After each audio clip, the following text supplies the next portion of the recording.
Hey Zach, how are you this morning? Hey, how are you, Steve? I'm great, man. Nice It's a good day. nice to virtually meet you. Yeah, It's early in the morning. Are you a morning person? definitely am. Since like the pandemic started, I try to wake up with the sun. I find that it makes me like, I don't know, there's just something natural about it. And just like your cycle just kind of renews itself in a very natural way. So I wake up with, because like if you sleep late at night, doesn't matter, the sun is going to wake you up at the same time. See what I mean? It's like your natural clock always being rewinded to that same. So yeah, that's my thing now. Yeah, that's easy to say apart from in normal times when you're out in the club late at night, right? Yeah, exactly. So I want to go way back with you because I'm really interested in your upbringing. I believe that you were brought up in a household with no computer, no TV. So Yeah. where was your first introduction to music? Through radio, more specifically like the stereo part. So like not the radio, more like CDs. So like my family's CD rack basically. So it's a blend of everything we like had accumulated through the years. Some of the stuff my sisters were listening to, some of the stuff my father was listening to, some of the stuff my mom was listening to. So it's a mix of my father's, mom's, and sister's influences, you know? Right. And what kind of style, what kind of stuff were they listening to? Was hip hop and R&B involved in that? Or was it more, I know your dad's African, right? Yeah, And your mom's from here. So I guess you were getting all kinds of musical styles. exactly. And like I've said it before, but like the surprising part is that my mom actually brought some of the African music into the household, and my dad actually brought some of the things you might have associated to my like classical music or like things like that. So like the roles were a little reversed there. The hip hop part definitely came from my sisters. You know, they put me on to like the early Drakes, Kanye's, and like you know, even as far as like Black Eyed Peas and that type of stuff. So we had a bit of that, but I'd say hip hop came later. Like it came in like my teenage years, kind of. Early on, it was mostly like R&B stuff, a lot of pop and like all the classics. You know, I had the Michael Jacksons, and you see what I mean? Yeah. And was there one particular song or album that made you take this whole scene more seriously and feel like you wanted to be involved? Yeah, that's a good question. Actually, I was gifted a like I don't know how to say that, but like a fake copy of like the 8 Mile soundtrack. Like Yeah. how do you like when you just take it Yeah. off of LimeWire or some. A bootleg? Or Yeah, exactly. right. So I was given that on my like probably eighth or seventh or ninth birthday, and that was really my introduction. And it was a great blend of everything. It was a bit of Eminem, a bit of Jay-Z, a bit of everybody else who was like on in Eminem's D12. So like everybody that was on Eminem's like crew at the time. So yeah, 50, Jay-Z, Eminem, everybody associated to Eminem. That was a good blend of like, oh, okay, that's what's happening over there. And that was my really like my first taste of that. Yeah. So my first introduction to you, which was about a year ago, was more on the hip hop side of what you were doing. And then Mm, the more I dug into your what you've released so far, I kind of started seeing how you do all kinds of styles. And that just led me to think, okay, who is the real Zach Zoya? all of them, all All of of them. them. They're all part of me. And I mean that was my whole point with my latest mixtape, which was like it's a spectrum. It's like everybody's. It's hard to be just one thing, and I think that we think sometimes big artists might blow up or like with a specific sound, but like they're not just that. Even them, like they probably made a bunch of like punk rock demos you've never heard of and stuff like that. I just think I made it a priority in my career and my rollout to like show everything I had done. So like, oh, let's put that one in there just to show that it's not just a rap. Like I could have easily just like went super rap, and then did another project that was like a side thing. But I think it was important for me to that, like people saw Zach Zoya as like a multifaceted artist, I guess, not just a hip hop rapper, lyricist type of thing. You see what I mean? Yeah, for sure. And it seems like you're obviously really early in your career, but it feels like you're collaborating with some like people at the top of their game already, especially on the visual side and on the production side. You know, you're working with some pretty amazing people already.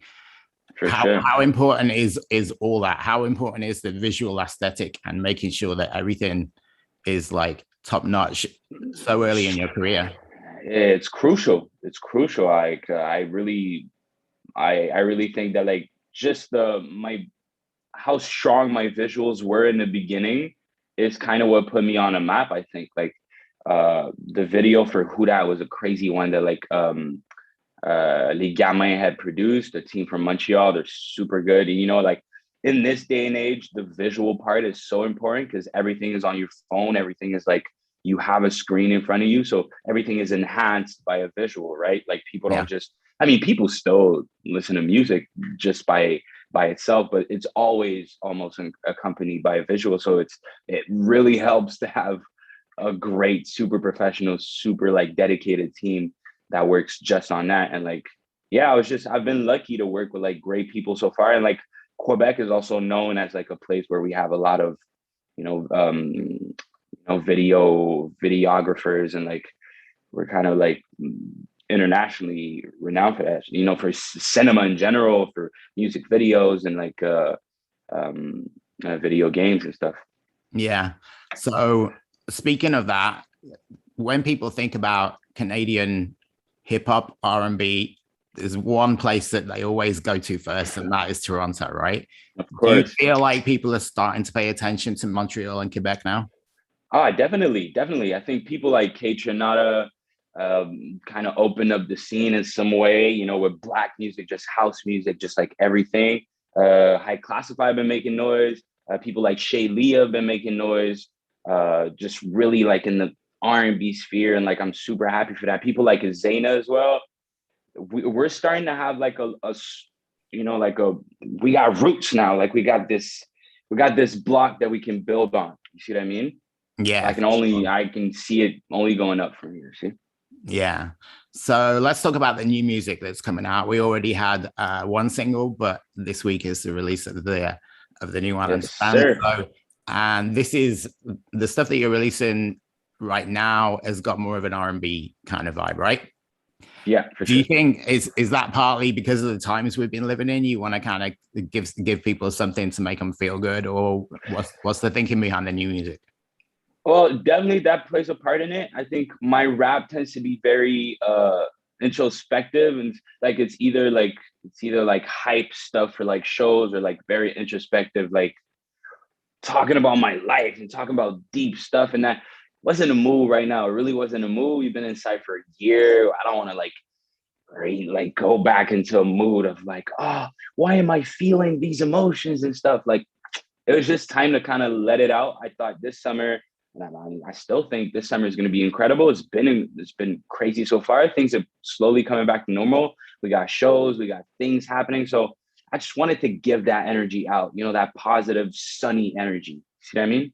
Yeah, for sure. And yeah, you described Understand as like a nostalgic daydream. Is that partly to do with looking forward to things opening up and maybe not appreciating what you had in the past?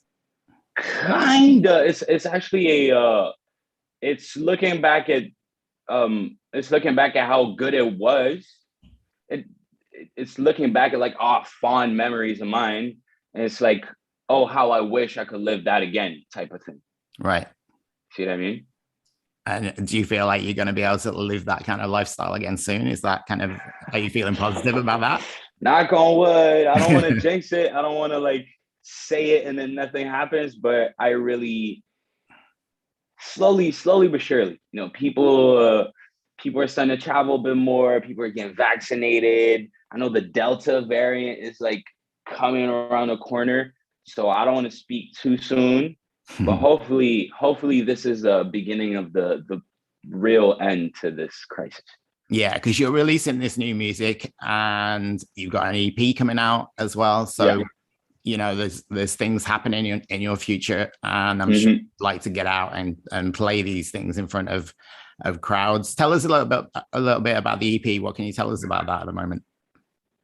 Well, like you said, it takes maybe a more R&B. I would even go as far as saying pop route. It's definitely more lighthearted. It's about having fun. It's melodies. It's something you can jam to, just something that stays at the back of your mind. It's a bit more light in terms of like subject matter, I think, but it's just easier to jam to and just enjoyable. And I think it's more accessible to anybody who really rocks with it. So I think it's a great way to come back to the good little life that we're used to. Yeah. And when's the last time you actually played in front of a crowd? Oh, that's interesting. I actually played in front. I did my first show in a year. It was actually a TV show type thing, but probably like a week ago at this point. All right. And I have a show this Friday actually in Baie Saint Paul. So I'll be seeing a lot of people over there. I'm excited for that. Yeah. Does it feel kind of surreal at this point to have a crowd in front of you?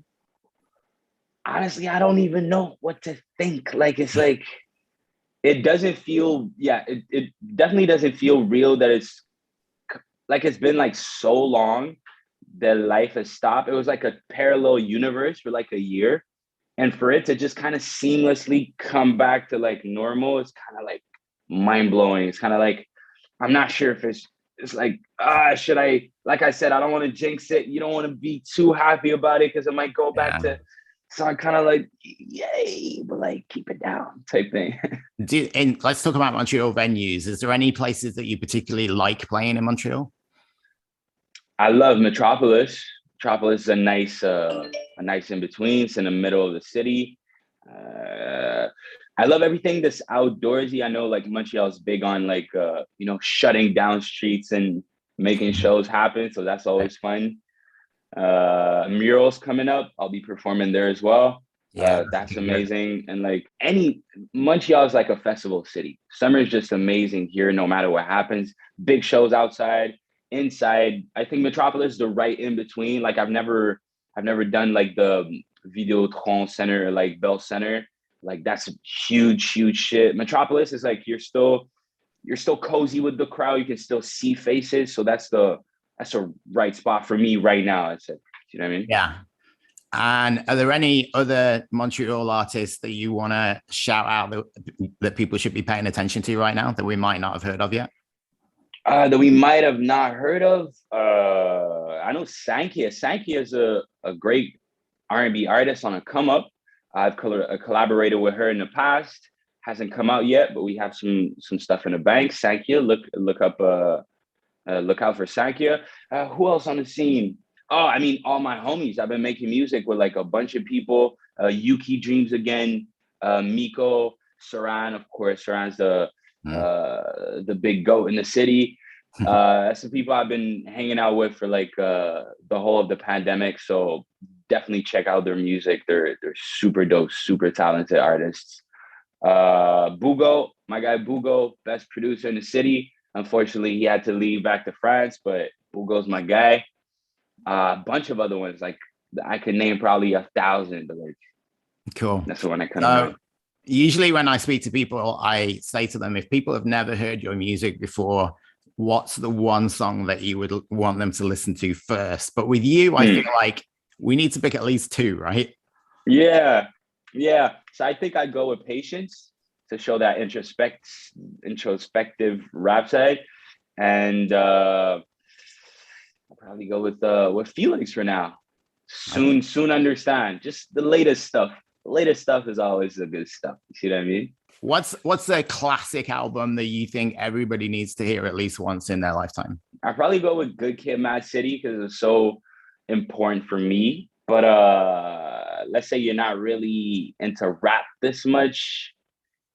I mean, it's another big album. So, but The Weeknd, the latest The Weeknd. Okay. And what do you think is the album that you've listened to more than any other in your lifetime? Oh, Sylvia Demo by Isaiah Rashad. Okay, nice. 100%. Yeah. The young TDE signee. Yeah. Making noise for a good minute. Yeah. And what is it about that album that brings you back to it again and again? Well, it was in that, like, I discovered Kendrick Lamar, and then I discovered everybody else that was like kind of in the Top Dog label and everything around that. And to me, Isaiah Rashad was the first one to really bridge the like melodic flow with the rap flow in a very seamless way. And that was a pocket I wanted to hit. I was like, if I'm gonna rap, I'm not gonna be like super hardcore, just like it's gonna be melody behind it. It's gonna be carried by the music. I'm gonna be following the music. And Isaiah Rashad does that in a very, very natural and very laid back way. And I just loved it. Cool, man. And obviously everybody knows that you're into the hip hop and the R&B sound. Is there an album that you love from another genre that might surprise your fans? Well, like I might be too hip hop again. I was gonna say the Black Eyed Peas, the early on, like I tend to forget about them. Like they're just like always there. But, with or without Fergie? That's still very. Say what? With or without Fergie? Oh, with. Of course, with. It's that little piece that gives a little, first album, second album to me were like that saucy sauce. Just hits, straight up hits. And it wasn't like, I think like through the years, Black Eyed Peas were like just so cemented in the culture that they were like the definition of pop. You know, if you think of songs like Boom Boom Pow or stuff like that, like they really took a different direction. But in the beginning, it was kind of like my approach. And I don't want to say, oh, they did like me, but like they had so many different sounds on there and so many different ways of going about it, and everybody had a different way of hopping on it. It was just amazing. The early Black Eyed Peas. Yeah, first time I saw them was in a small club. There was probably less than 100 people there, and it was before Fergie joined. Oh yeah. So yeah, there was another artist, right? Yeah. So like we know we have this EP. You're planning for the EP. What else have you got coming up soon? Bunch of shows, like I said, Mural this summer. Le Festive this next weekend. I'll probably be going out of town, hopefully, when stuff kind of gets back to, knock on wood.